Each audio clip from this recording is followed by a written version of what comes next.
Northamptonshire raced to an 8-wicket LV County Championship win over Kent at Wantage Road after Olly Stone produced the best figures of his first-class career of 5 for 44 as the visitors' batting problems continued on day 3. Northamptonshire had collapsed themselves at the end of the second day, so came out again with a score on 193 for 7, which had them 53 runs ahead. The first day of this match completely washed out. Now, with the sun out, Richard Levy and Stephen Crook looked to get their side as far ahead as possible. They'd added 38 runs in the first 8 overs when Crook, who'd made 22 of them, was LBW to Darren Stevens, the lead now standing at 91. Stevens then needed only one ball to get rid of Rory Kleinfeld, who edged to James Treadwell, leaving last man Azarullah to stick it out with Levy for as long as possible. The South African had started the day on 20, his innings unable to get moving due to the amount of wickets falling at the other end. Time now then for a bit of a thrash. His good run of recent championship form now saw him out of 50 off 95 balls, one reached with this 6 off Mitch Claydon, which took the total up to 246. The lead on first innings now into 3 figures. Few would have expected that they were almost out of sight of Kent already. Later in the same over, Levy dragged a short ball from Claydon back onto his stumps as Northamptonshire had to settle for a lead of 106.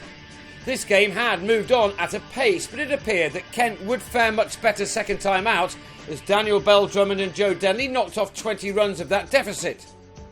But there were worrying signs once again for the visitors when the former was legged before to Kleinfeld, who now had 6 wickets in this match.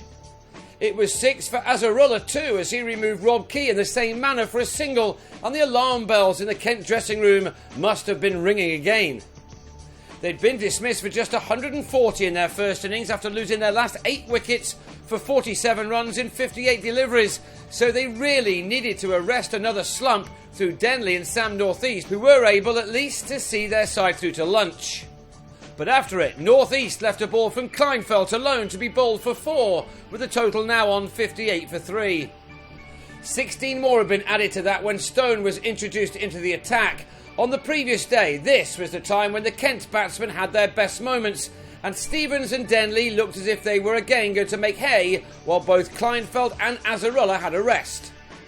They'd shared all 12 Kent wickets to fall up until this moment, Stone striking in his 4th over to have Stevens held by Alex Wakely for 28, with a total on 100 for 4, and the visitors now only 6 runs adrift.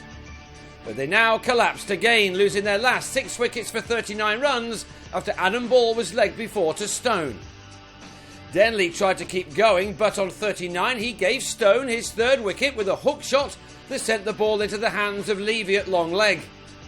The rest followed cheaply again. Treadwell was trapped in front by Stone, who now had 4 wickets in the space of 27 deliveries by bowling with real pace. And his 5th arrived in his next over, Matt Coles driving without the necessary care and attention to give another slip catch to Wakely. Stone came off with figures of 5 for 44, bettering the 5 for 48 he took against Sussex last summer. Azarullah now returned to have Ryan Davis taken at slip by Rob Keogh, before Kleinfeld found the edge of Ivan Thomas's bat. This time Kent had lost their last 6 wickets in only 14 overs to be dismissed for 151, and that left Northamptonshire a target of only 46 to win for the second time this season.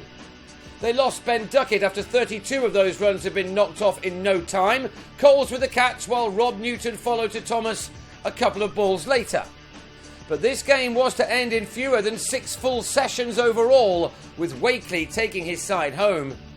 He would have been thrilled to get the job done so quickly. This, the winning hit, which took his side to a thumping 8-wicket victory, a first on home soil since August 2013, and one which will reinvigorate Northamptonshire's chances of earning promotion at the first time of asking. For Kent, this was a disastrous couple of days. Their batting frailties and odds with the kind of stuff they're getting up to in the T20 tournament. It's back to the drawing board for them after their 5th defeat from 8 games this year.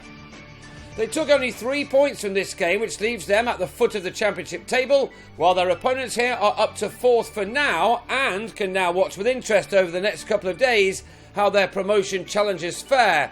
They next head to Manchester to meet Lancashire from next Monday.